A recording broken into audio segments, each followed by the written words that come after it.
Hello বন্ধুরা, দেখেন ছাগলকে কুল খাওয়াবো, কি সুন্দর একদম। আর ওগুলো দাঁড়াই পড়ছে। খাবি? বুঝতে পারলাম নে, দাঁড়াও দাঁড়াও। এই হচ্ছে ছাগলের খেলা। তুমি একটু দাঁড়াবা না? দেখেন, নাও নাও, কুল খাচ্ছে ছাগলে। আমরা খাচ্ছি না, তা কি হবে? ছাগল খাক।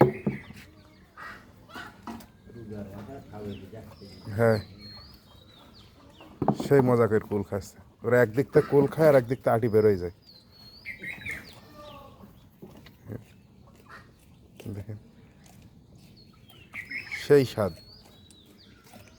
আটি বের করাটা একটু দেখি। আটি শখ আছে, ও বেরোয় গেছে। এভাবে শিকলে কিটা আল্লাহ থেকে শিখাইতেছে।